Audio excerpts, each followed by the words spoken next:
لا تواخذني يا بيك، بس سبق والتقينا أنا وياك شي؟ لا، يمكن مشتبهة بواحد تاني. يعني وين ممكن نلتقي؟ أكيد أنت مخربطة يا خانم.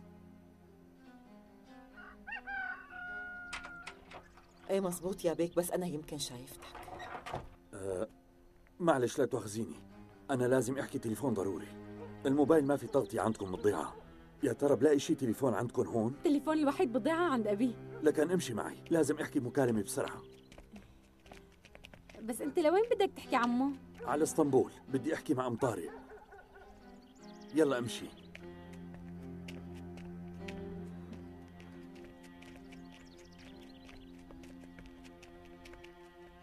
يا ترى وين أنا شايفته؟ طولت علينا الغيبة يا ابني، وأنا وأخواتك كتير اشتقنا لك. وأنا كمان كتير اشتقت لكم. كم يوم رح تضل عنا أيمن؟ ما فيني طول كتير لأنه إجازتي قصيرة، ما بكفي إجيت وإيدي فاضية. شو هالحكي يا ابني؟ المهم إنك اجيت وشفناك. أيمن، مو أنت وعدتني تساوي لي عرباية جديدة؟ إيه بلا، مزبوط وعدتك. قبل ما أروح بساوي لك إياها. يسلموا. ورح أعمل لك إياها حلوة كتير. إيه يا ابني، اللي كيف دراستك؟ إمتى رح تخلص من الجامعة؟ لسه في عندي 2 سنين. بعد إذنكم أنا قايم أعمل فتلة بالضيعة. إيه عود ارتاح شوي، لسه هلأ وصلت من السفر. هلأ ديالا بتحضرنا غدا طيب وبناكل سوا. جدي خليه يتمشى شوي، ولبين ما يرجع أنا بكون حضرت أكل. طيب يا ابني مثل ما بدك. لكن أنا رايح شوي وبرجع. إيه ماشي يا ابني. وأنا رايح معك. عمر أنت اترك أخوك، تعال معي ساعدني يلا. يا الله منك.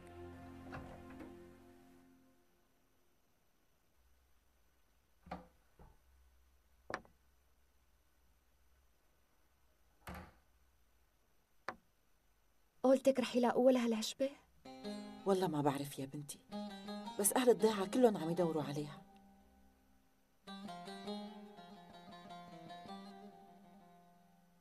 لا تخافي، هلأ بيكونوا جوعانين. رح أعمل شوربة كشك، الكيس برا بجنينة، جيبي لي إياه. حاضر أمي.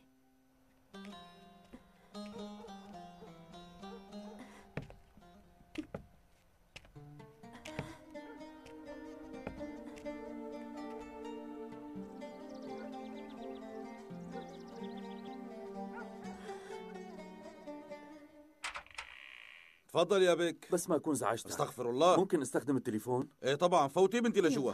تفضل. ماشي، شكرا. تفضل، ليكو التليفون. بدي أحكي على اسطنبول. احكي لوين ما بدك، تليفون على حسابك بك.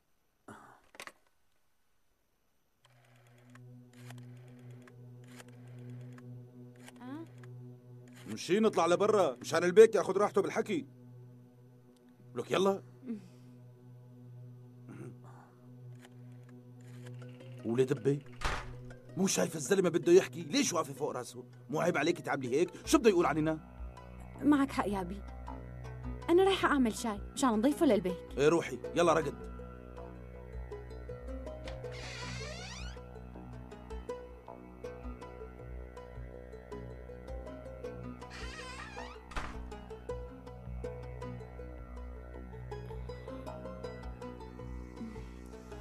ما عم اسمع.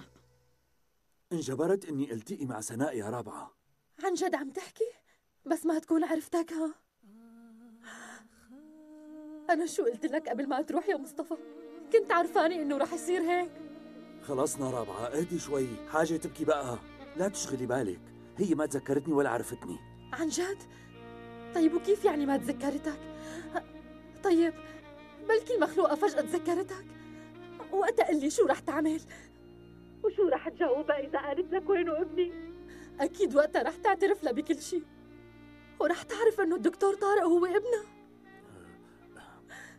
أنت لازم تبعد طارق من هنيك فوراً يا مصطفى، عم تسمعني؟ هلأ ما فيني آخده لأنه صار معه حادثة صغيرة. طارق منصاب يا رابعة. شو؟ أنت شو عم تحكي يا مصطفى؟ اللي شو صار لابني؟ اهدي رابعة، لا تخافي عليه. جرح الولد مو كبير كتير، وكلها كم يوم بس ورح ارجع انا وياه على اسطنبول. وهلا بخاطرك.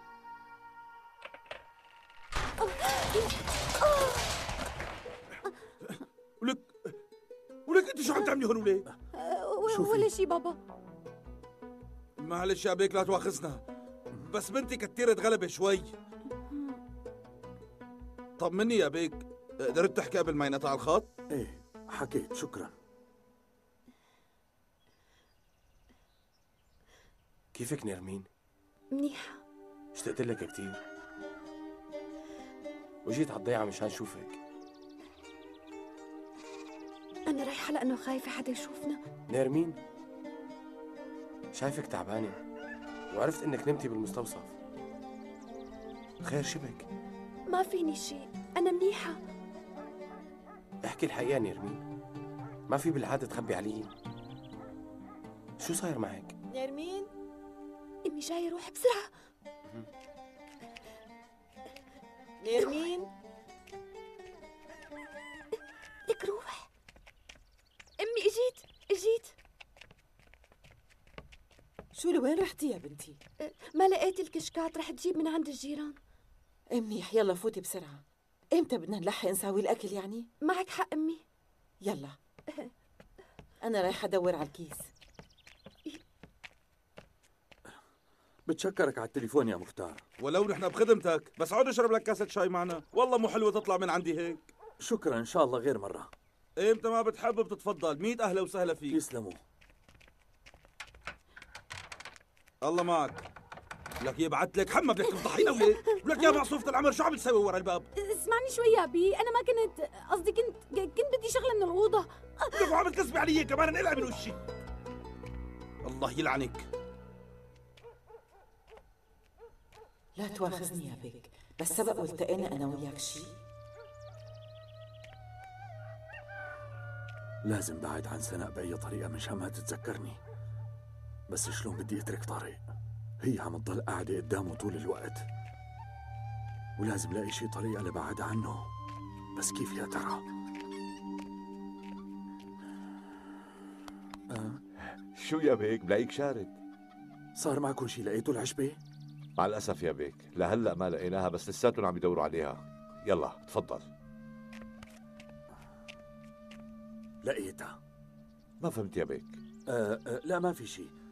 حميد أغا، بصراحة أنا ماني مرتاح بالقعدة ببيت الخالة مريم، لأنه معجوق كتير، وبتعرف إنه بيجيها مرضى كتير، ودائما بيتها ملان وما بيفضى أبدا، وطارق بحاجة لمحل أهدى، فقلت باخده على بيتك. بقى شو رأيك؟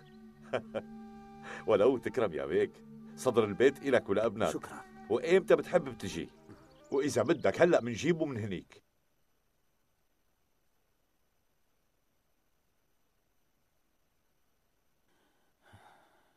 الحمد لله كأنه صار أحسن.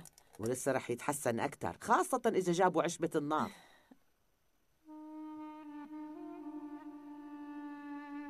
طيب وبكي ما قدروا يجيبوها؟ ما بيطيب على هدول الأعشاب؟ هدول الأعشاب ما بيفيدوا غير لهالمرحلة وبس، وإذا ما بتجي عشبة النار بسرعة يمكن يرجع ينتكس، ويمكن بعدها يموت. بعيد الشر عن قلبه. وين راحت زينب؟ البنت كانت تعبانة كتير وبعدتها على بيتها مشان ترتاح. ايه خير ما عملتي. خلص لا تعذبي حالك، أنا بطب عني. طيب يسلموا إيديكي.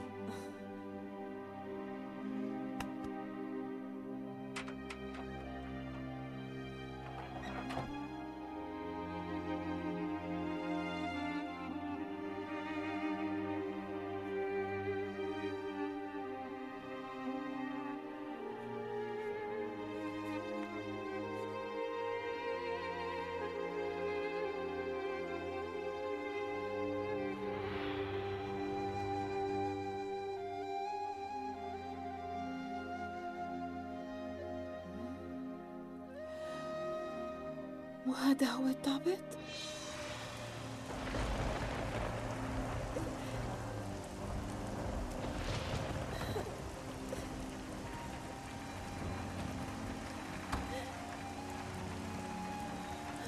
الله يوفقك، هذا هو ابني الوحيد.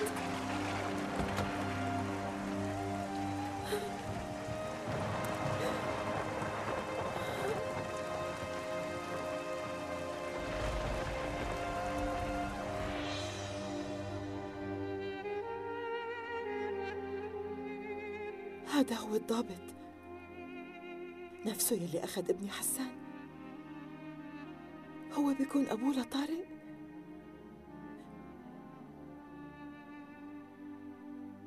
يا ربي شلون هيك؟ طارق مو معقول، شلون هيك؟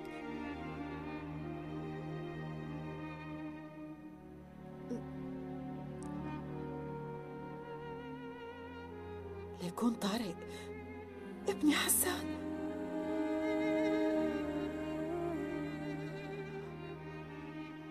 معناتها أكيد طارق ابني.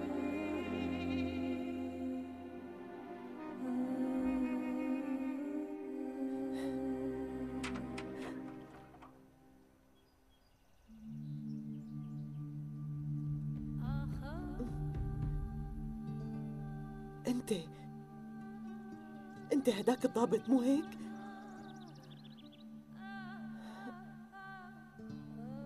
خير حميد، شو في؟ بدنا ناخذ الدكتور طارق لعنا. ليش بقى؟ لأنه مصطفى بيك هيك بده، وعندي رح يهتموا بالدكتور أكثر. يلا فوتوا،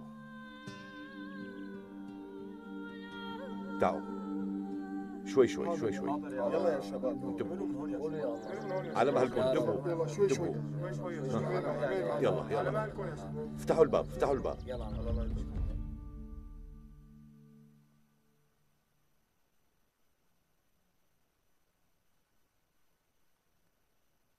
اختي، ما بدك تحكي لي شو صاير مع نيرمين؟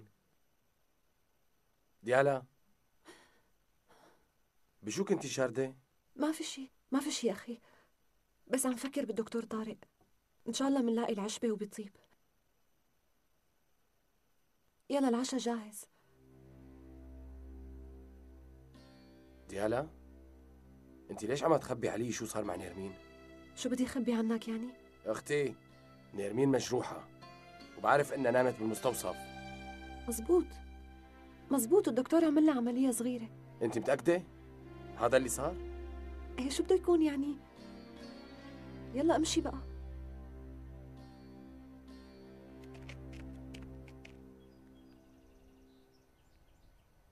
ما في عندي حل تاني، أنا لازم أحكي معه.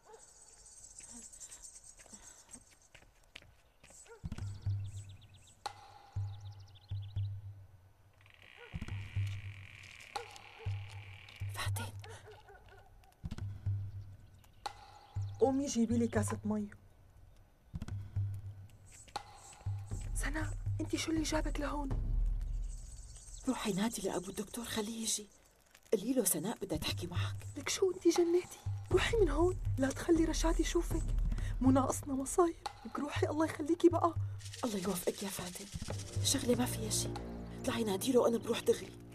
خير ان شاء الله. شوفي ليشا، انت شو جابك لهون؟ ها، أنا مالي شغل معك، بدي أشوف أبو الدكتور ضروري. طالما البيك موجود ببيتي ما رح خليكي تشوفيه. يلا امشي، ما بدي اشوف وشك بالمره. انقلعي. سناء، انت شو عم تعملي هون؟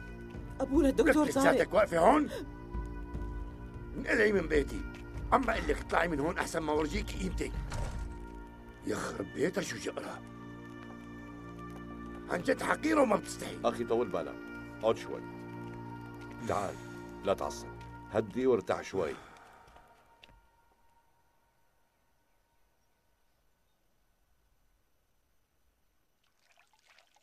سمعت صوت عياط، شو في؟ بابا شو صاير؟ ست سناء اجت لهون، واول ما عمك شافها عصب وتضايق. لهلا ما اجاكم خبر عن العشبة مو هيك؟ لا والله يا بيك، لهلا ما حدا لقاها. ابني عم يموت شوي شوي قدام عيوني، وانا ما عم بقدر اعمل له شيء. طمن عمو، انا متأكدة انه رح يلاقوا العشبة. انت طول بالك شوي، وان شاء الله بيلاقوها.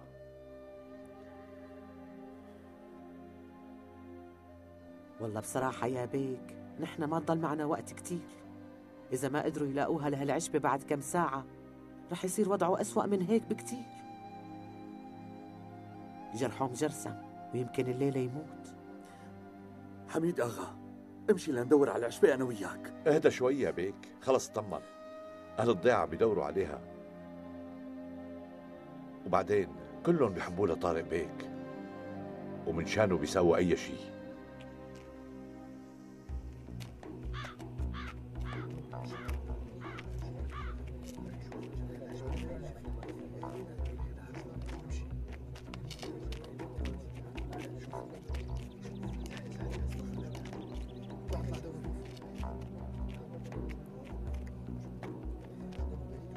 ماما لا مو هي يا بنتي.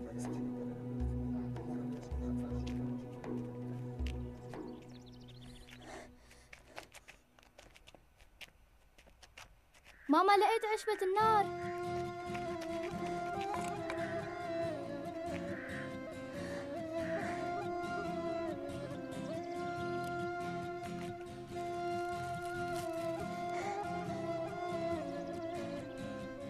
في كمان.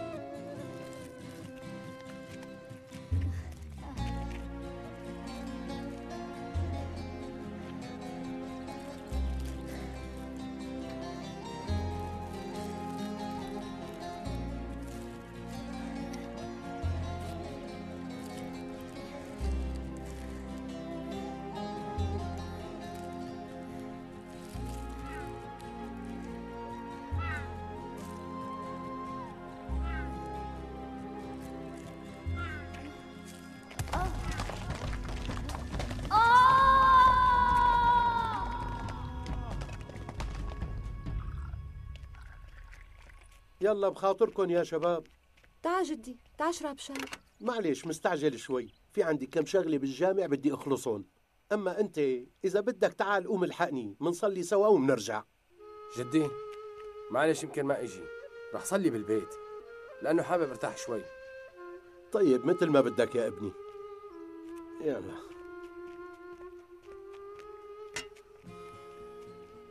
ما اشتقت للشاي من تحت ايدي؟ يسلموا ايديكي.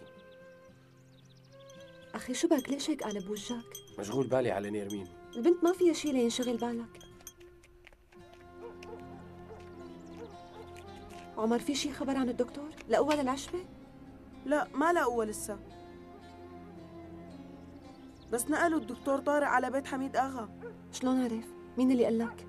حنان هي اللي قالت لي. وهي شو عرفها بهالشي؟ ليش في شي بهالضيعة هي ما بتعرفه؟ عمر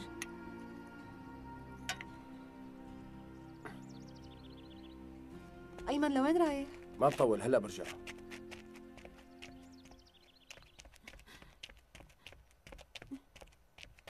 حنان شو ما بدك تسلمي علينا يعني؟ اهلين وسهلين. عرفت انك اجيت وكنت بدي اجي سلم عليك. ايه ما شاء الله انت ما بيخفى عليك شيء. ايه مو بنت المختار؟ ايه احكيني بقى لشوف شو صاير بهالضيعة. اخ شو بدي احكي لك. لا احكي لك بعد ما رحت بفترة في دكتور قديم يمكن ما بتعرفه اسمه رواد، وهذا يا سيدي بيكون رفيقه للدكتور طارق.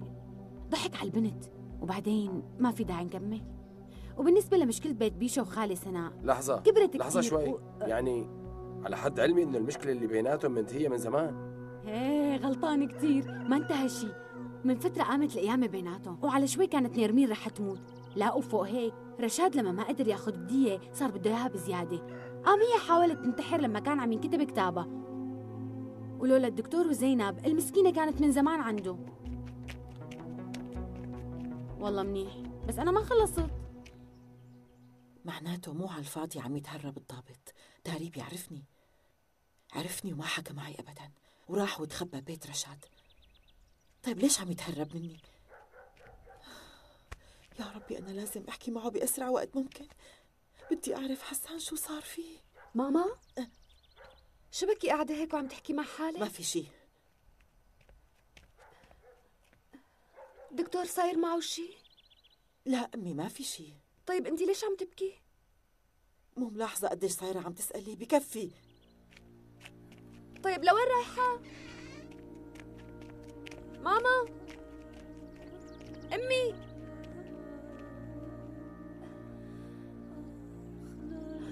أيمن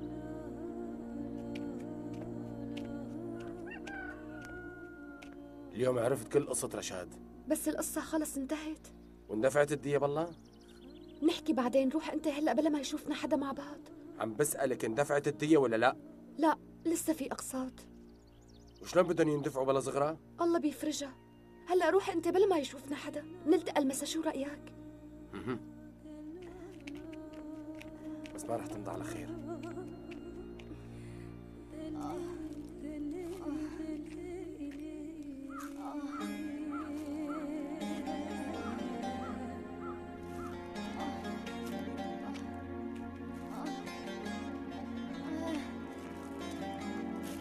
عمو بترجاك انك تساعدني، مشان الله ساعدني، حدا يساعدني.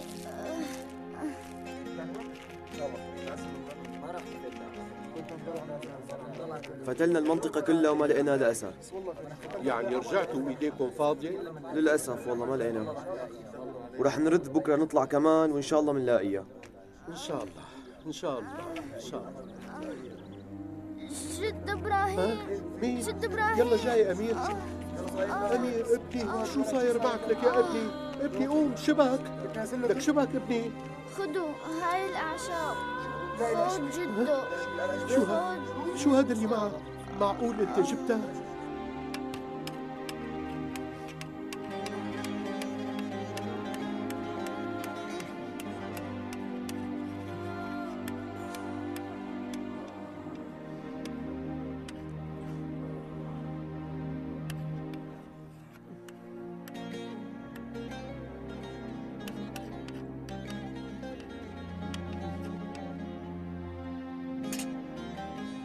بسم الله الرحمن الرحيم.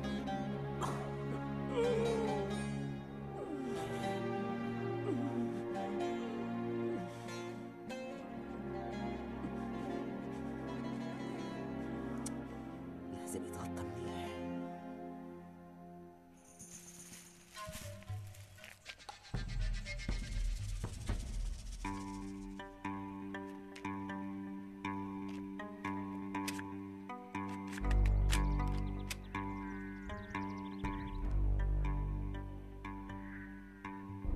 في حساب طول ولازم بقى نصفيه. يلا طولي بالك، طولي بالك يا ربي دخيلك يا ربي. حرام اللي عم نلعب استحالة. خلص يا لا عيوني بلعب عليك. استهدي برحمن، خلص طولي بالك. شد حيلك يا ابني. خلص المكتوب ما منه مهروب. لا عيوني بلعب والله يا اختي الله كبير. خلص استهدي الله معك طولي يا بالك. والله حرام تعملي هيك بحالك، والله حرام.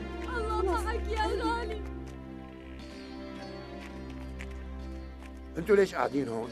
جايين نطمن على الولد ونطمن على الدكتور كمان. اثنيناتهم مناح. يلا على بيوتكم، يلا كل واحد منكم على بيته، يلا. يلا السلام عليكم. يلا الله معكم. شو هادي كأني المنصاب من بيتي أنا، عملوا لي بيتي مشفى. هدول الجماعة بلدين، واللي ما بيخاف الله ممكن يطلع منه كل شيء. ونحن اللي لازم نعمله انه نتسلح ونروح نخلص عليهم دغري. لازم نورجيهم مين نحن، نقلعهم من عنا مثل الكلاب. هذا الشيء اللي عم تفكر فيه اسمه حرب، مو شيء لعبة. إذا عندك حل تاني يا زكي تفضل، يلا. شو بدك يعني؟ نتفرج عليهم؟ قاعدين هن عم يبدوا يديروا على ارواحنا وشرفنا وديننا. بس الشغلة مو سهلة. نستشير جده إبراهيم، هو رجل علم وأدرى بمصلحتنا كلنا، لاحقين على المجازفة. استشيره.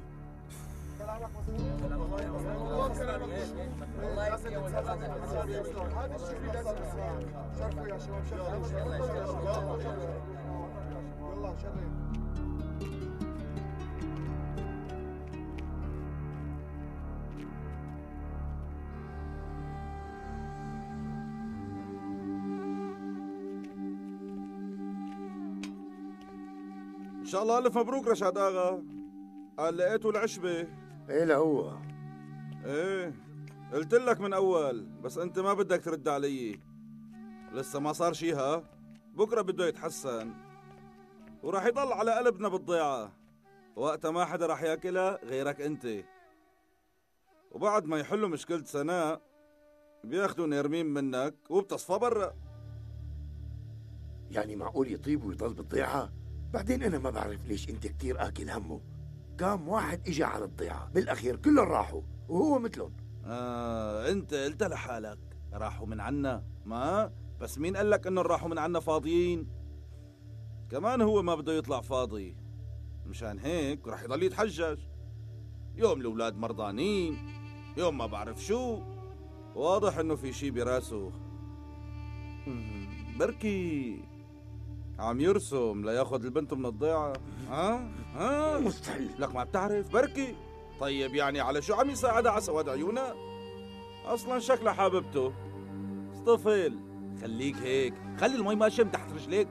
هالحكي مستحيل يصير. شو وين قاعدين نحن يعني؟ ايه مستحيل يصير. ما بعرفك اذكى من هيك رشاد اغا. طيب يعني لازم نسوي شيء. لو شو صار لي ساعه عم بحكي لك، شو بدك تضل عم تتفرج علي يعني؟ طبعا لازم تسوي شيء. بس والله الزلمه غريب، شلون ما مات بالانفجار؟ لا وجرحه التهب بعده وما مات. اي والله ما حدا بيموت قبل وقته. ونعم بالله. بس انا برايي انت لازم تريح راسك. تعرف شلون؟ بانك تقتله بايدك.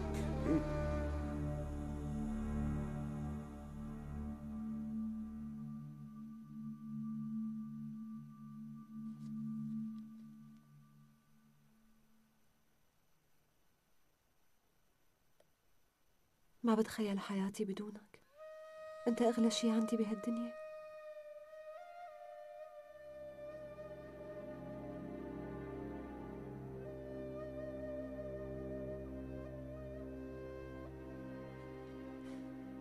الحمد لله حرارته كل ما عم تنزل، وضعه صار أحسن كتير من قبل. أنا قلبي ناقصني، يعني مو معقول يضل كل الفترة فاقد الوعي. خالة مريم قالت إنه هذا الشي طبيعي، يعني لسه بده شوية وقت لحتى يرجع يصحى. بتعرفي شغلة؟ ماني مصدقة إنه العشبة فادته كل هالقد. صحيح طمنيني الولد كيف صار؟ مو منيح أبداً. خالة مريم عم تحاول بس ما في نتيجة بنوب.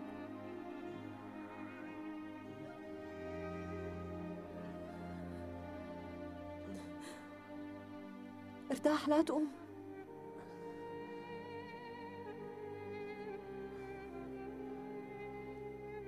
وين أنا؟ عنا بالبيت. بابا وين؟ رح يرتاح شوي، ما تاكل هم. على مهلك، ما لازم تتحرك. كيف حاسس؟ مو أحسن شوي؟ ايه أحسن. شكرا كتير ديالا، عن جد فضلتي علي. أبدا، أنا ما عملت لك شيء. الفضل كله بيرجع للخالة مريم وأدويتها. الختيارة هي اللي ساعدتني؟ هي في عشبة اسمها حشيشة النار، ساوت لك منها أنتيبيوتيك وعطتك إياه.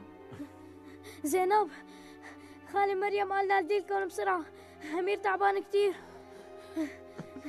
زينب؟ خير شو في؟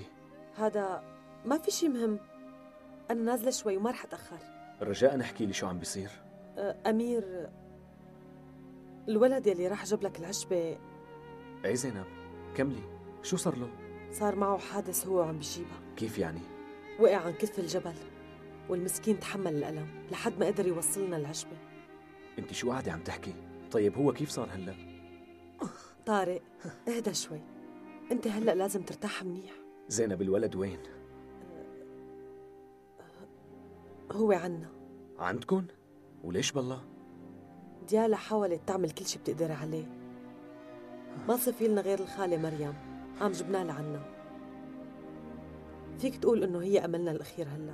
بدي اقوم، انا لازم ساعدها بشي. بس طارق انت ما لازم تتحرك ابدا. انا رح روح وارجع، ارتاح.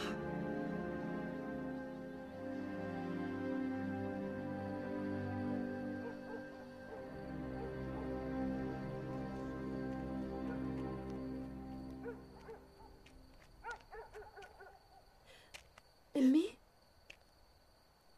ليش قاعدة هون لحالك؟ بدي اطمن على طارق. أمي، قعدتك جنب بيت رشاد مو حلوة بالمرة؟ بعرف، بس أنا قاعدة مشان طارق. هلأ وبهالوقت؟ بعدين الكل عم يقول إنه الدكتور عم يتحسن. أمي، يلا امشي. يلا.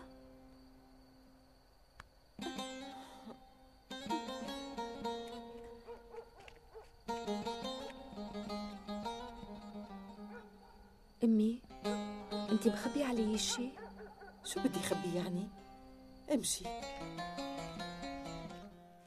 ليش هو منيح حتى يروح يشوف الولد؟ ما عم بيرد علي. بيضل هو الدكتور وبيريد يعمل يلي عليه. ها؟ مرحبا. على مهلك على مهلك على مهلك، شوي شوي. الولد وين؟ على مهلك. هو فوق.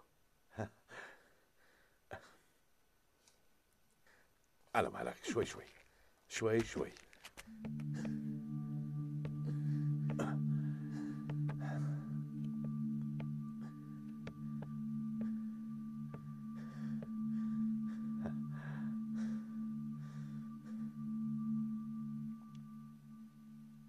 وصلنا. بكير كتير على قومتك. يكتر خيرك خالي مريم. الحمد لله على سلامتك يا ابني. جيت اطمن عليه. ديالا عندك بيل؟ ايه. يلا خلينا نطلع. امشي.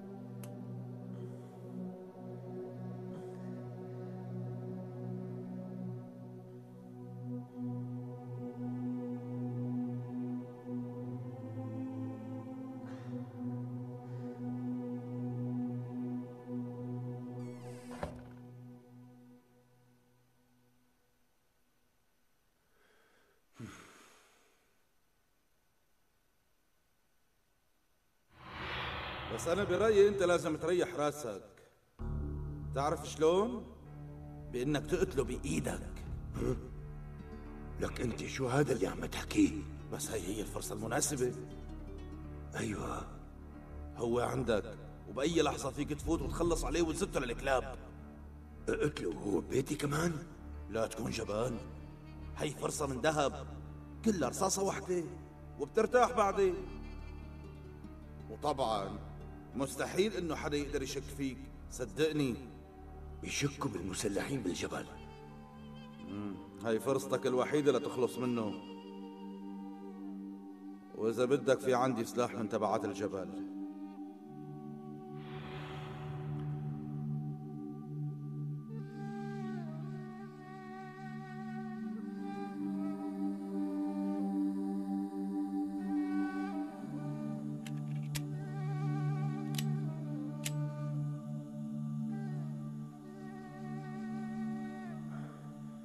المختار معه حق. أنا لازم استغل الفرصة وخلص عليه.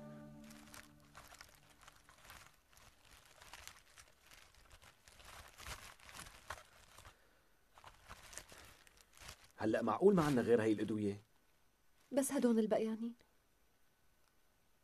في عندي معجون إن شاء الله بفيده. رح روح جيبه وارجع. طيب شو الحل هلأ؟ وضعه خطير كتير، صاير معه نزيف داخلي وبده عملية. كأنه بلش يصحى. حبيبي أنت عم تسمعني؟ دكتور طارق، هذا أنت؟ هذا أنا. اللي إن شاء الله صرت منيح. بفضلك يا بطل.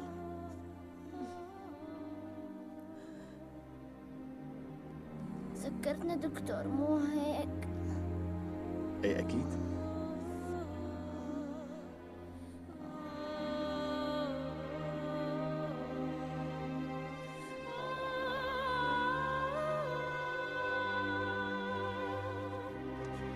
دكتور طارق.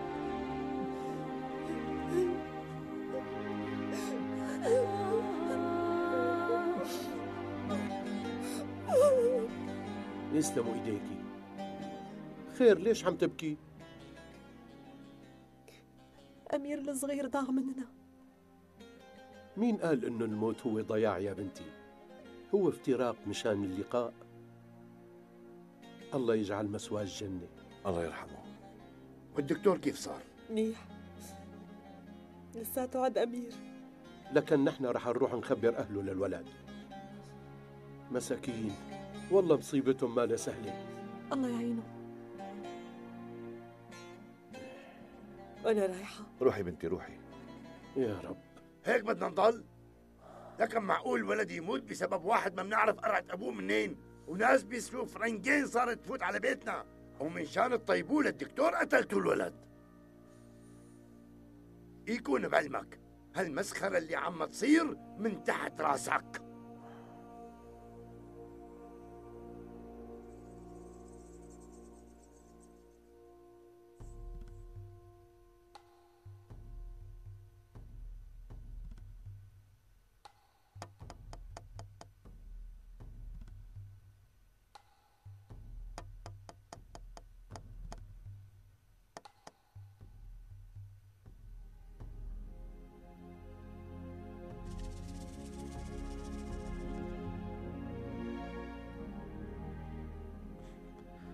على فكرة أنا تذكرتك، رديت لي إياها مثل وقت أنقذتك من الألغام.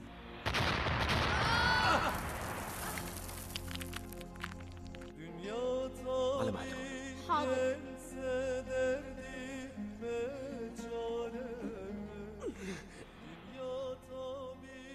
وهي أنت كمان أنقذت لي حياتي. شكرا كتير أمير.